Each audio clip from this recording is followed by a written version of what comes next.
सभी का stories with अनुपम में स्वागत है।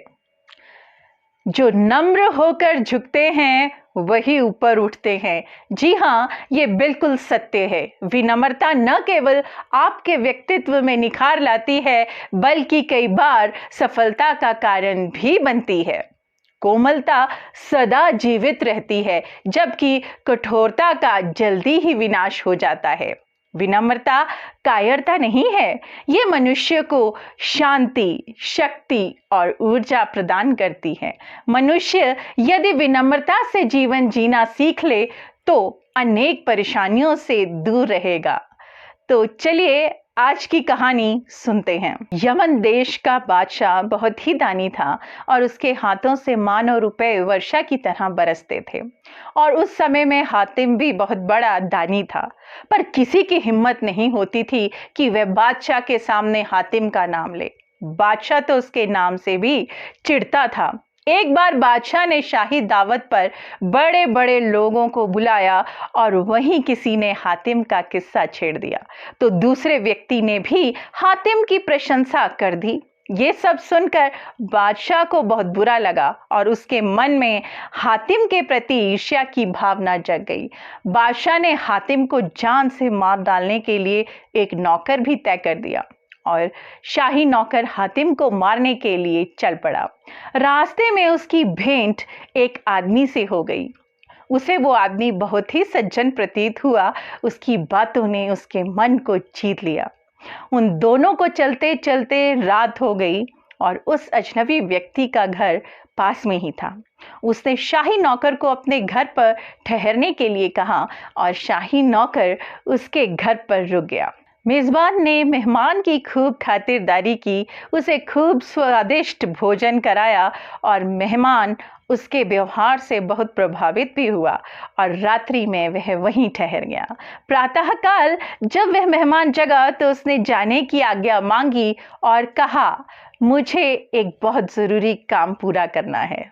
दयालु मेजबान ने विनती की, मेरे होते हुए आप क्यों बेकार कष्ट करते हो? मुझे ही वह काम बतला दीजिए, मैं उससे पूरा करने का भरपूर प्रयास करूंगा। तो शाही नौकर ने कहा, मित्र, मैं तुमसे बहुत प्रसन्न हूं। अगर तुम मुझे हातिम का पता बता दो तो समझो तुमने मेरा बहुत बड़ा काम कर दिया। इतना तो मुझे पता है कि वह इसी शहर में रहता है।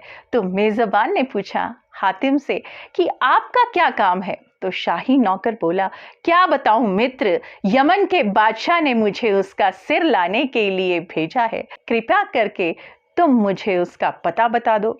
मेजबान हंसा और बोला, हातिम तो आपके सामने खड़ा है। और शाही नौकर उसे देखता रहा परंतु कुछ बोल ना पाया। और हातिम ने कहा, मेरा सिर हाजिर है, आप खुशी खुशी अपने मालिक की आज्ञा का पालन कीजिए। ये कहकर हातिम ने अपना सिर झुका दिया। शाही नौकर की आंखों में आंसू आ गए और वह जमीन पर गिरकर बिलक बिलक कर रोने लगा और बोला, दानवीर, यदि मैं आपको एक फूल भी मारूं तो मैं कायर हूं। इतना कहकर उसने हातिम से अलविदा कहा और यमन लौट आया। जब वह यमन के बादशाह के दरबार में पहुंचा तो उसका चेहरा बुझा हुआ था।